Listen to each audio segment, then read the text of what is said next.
ሰላም ክቡራት ተኸታተልትና ከመይ ኣለኹም ንሎሚ ሶኒ 13 ዝተፈላለዩ ስፖርታዊ መረጃታት ናባኹም ክነቀርብ መፂና ኣለና። ሎሚ ማንቸስተር ዩናይትድ ኣብ ኦልድ ትራፎርድ በፕሪምየር ሊግ ማለት እዩ ምስ ሊድስ ዩናይትድ ክፃወት እዩ። ንኡ ፀዋታ ክንርኢ ኢና። ብዋናነት ድማ ትማሊ ከም ዝረኣኹምዎ ማንቸስተር ሲቲ ንቼልሲ ስዒሩ ኣብ ክሳድ ኣርሰናል ይትንፍስ ኣሎ። ብዛዕባ እዚ ፀዋታ እዚን ብፍላይ ኣብ ኣርሰናል ዝሕሉ ሳዕቤንን ድማ ናባኹም ዝተፈላለዩ ትንታንታት ክነቀርብ ኢና። ንቻናልና ሓድሽ እንድሕር ኮይንኩም ላይክ ብምግባር ከምኡ እውን ሳብስክራይብ ብምግባር ሓቢርኩም እናኹኑ የቀኒየና። ኣርሰናል ሚካኤል ኣርቴታ እንድሕር ኣብዛ ዓመት እዚ ወይ ሻምፒየንስ ሊግ ወይ ደግሞ ፕሪምየር ሊግ ዘይሰዓክእ ኮይኑ ካብቲ ክለብ ከሰናብቱ ከም ዝኽእል ሙንዶ ዲፖርቲቮ ዝተባሃለ ናይ ካታሉኛ ጋዜጣ ፀብፂቡሎ። 7 ዓመት ኮይኑዎ እዩ ሚካኤል ኣርቴታ ከም ዝፍለጥ። ኣብዛ ዓመት እዚ ዳርጋ ዶሚናንት ኮይኑ እቲ ሲዝን ብልጫ ነይሩዎ እዩ። ግን ከምቲ ልሙድ ያው ኣብ መወዳእታ እቲ ሲዝን ማለት እዩ ተዳኺሙ ብዘሕዝን መንገዲ ኣርሰናል ሕጂ ኣዝዩ ኣብ ቀርቃሪኡ ኣትዩ ዘሎ። በዚ ምክንያት እዚ ድማ ካብ ኤፍኤ ካፕ እውን ተሰናቢቱ እዩ። ካብ ካራቦ ካፕ እውን ኣይተሳካአሉ። ሕጂ ሻምፒየንስ ሊግን ፕሪምየር ሊግን እዩ ኣብ ኢዱ ዘሎ።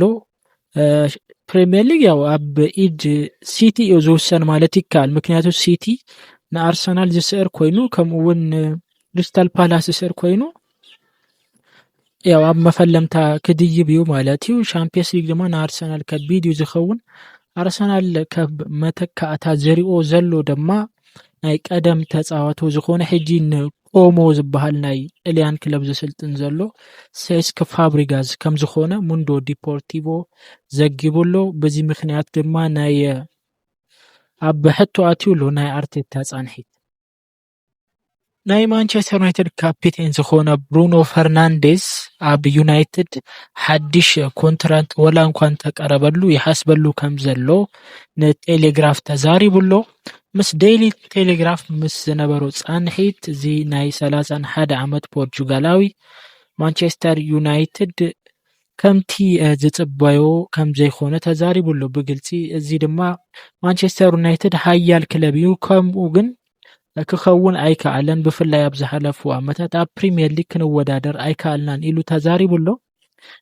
ብፍላይ ማይክል ካሪክ ምስ መፀ ብሩኖ ፈርናንዴዝ ዋና ናይቲ ቲም ሞተር ኮይኑ ከም ዘሎ ዝፍለጥ እዩ። ዳርጋ 6 ዓመት ኮይኑዎ ኣሎ ሕጂ ኣብ ማንቸስተር ዩናይትድ ካብ ዝመፀ ብሩኖ ናይቲ ክለብ ቁልፊ ተፃዋታይ ከም ዝኾነ እውን ዝፍለጥ እዩ። ብሩኖ ኣብ ዴይሊ ቴሌግራፍ ብዝነበሩ ፃንሒት ብግልፂ ዝተዛረቡ ነገር እንታይ እዩ?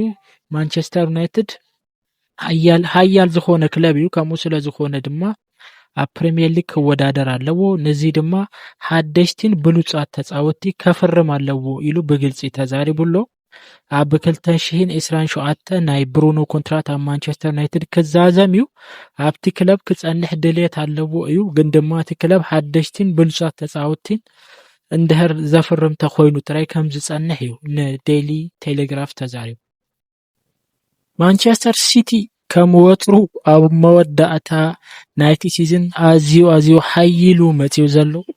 ትማሊ ንቼልሲ ኣብ ስታንፎርድ ብሪጅ ከይዱ 3-0 ስዒሩ ከም ዝመፁ ያው ኩልኩም ሪኢኹሞ ኢኹም።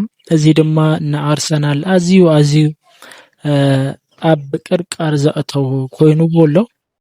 ከም ዝፍለጥ ኣርሰናል ሚካኤል ኣርቴታ ካብ ዝመፀ ጀሚሩ ፅቡቅ ዝኾነ ቲም ሰሪሑ እዩ ክበሃል ይከኣል እዩ። 7 ዓመት ክኾኑ ንእሽተይ ተሪክዎ ዘሎ ሚካኤል ኣርቴታ እዚኦም ዓመታት እዚኦም ድማ ምስ ማንቸስተር ሲቲን ምስ ሊቨርፑልን ብፍላይ ብዝሓለፉ 3-4 ዓመታት በፅቡቅ ኩነታት ይፎካከር እዩ ይበሃል ይከኣል። ግን ድማ ኣብ መወዳእታ ናይቲ ሲዝን ኩልሽ ኣርሰናል ይዳኸም እዩ።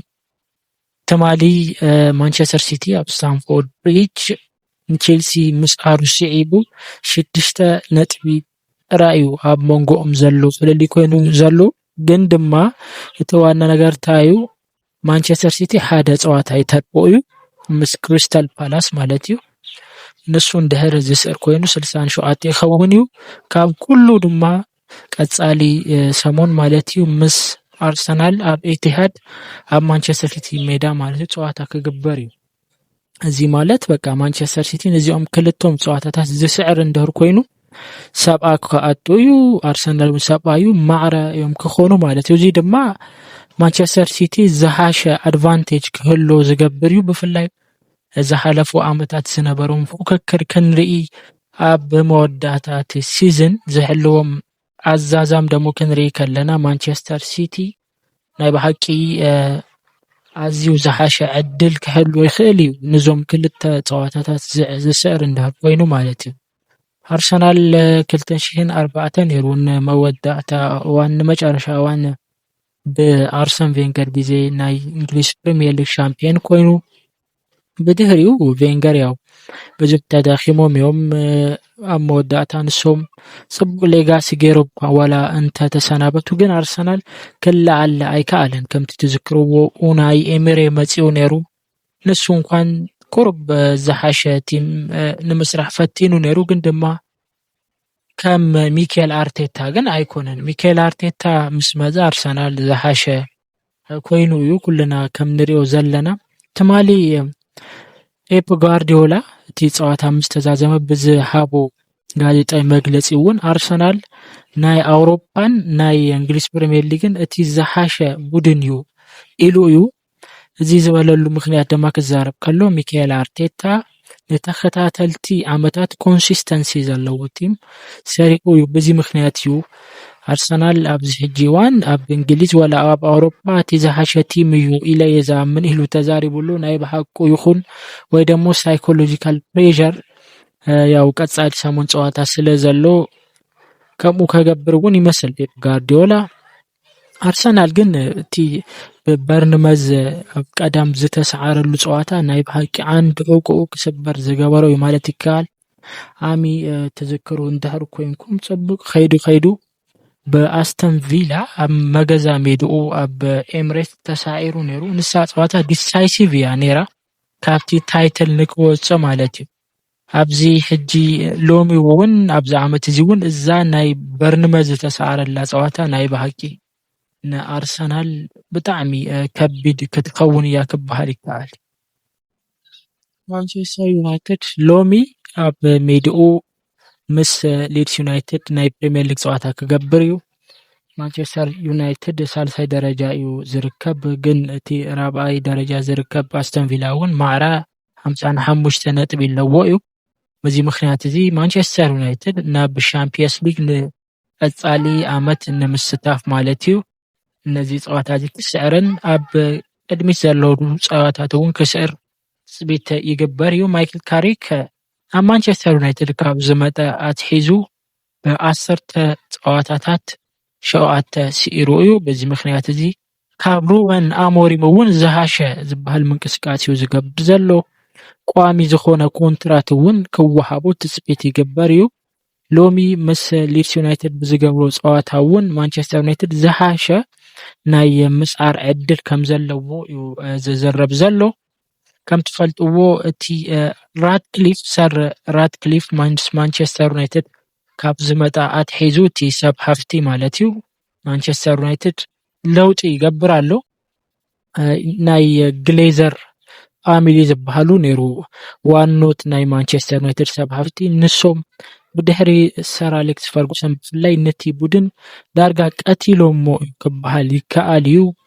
ብዙሕ ናይ ማንቸስተር ዩናይትድ ደገፍቲ እውን ግሌዘር ኣውት ዝብል መፈክር የስምዑ ነይሮም እዮም። ቅድሚ ሓደ ዓመት ድማ ሰር ራድክሊፍ ዝተባሃለ ሰብ ሃፍቲ እንግሊዛዊ ሰብ ሃፍቲ ሼር ገዚኡ ከም ዝኾነ ዝፍለጥ እዩ ኣብ ማንቸስተር ዩናይትድ። ንሱ ካብ ዝመፃ ኣትሒዙ ማንቸስተር ዩናይትድ ሰፊሕ ዝበሃል ኢንቨስትመንት ይገብር ኣሎ። ሓደሽቲ ተፃወቲ የዘዋውር እዩ ዘሎ። ነቲ ናይ ቀደም ሌጀንድ ዝነበረ ማይክል ካሪክ ድማ ንቀፃሊ ዓመት እውን ዕድል ከም ዝህብዎ ኮንትራት ከም ዝህብዎ ትፅቢት ይግበር እዩ። ብፍላይ ድማ ማንቸስተር ዩናይትድ ናብ ሻምፒየንስ ሊግ ዝምለስ እንድሕር ኮይኑ ማይክል ካሪክ ያው ዕድል ክወሃቦ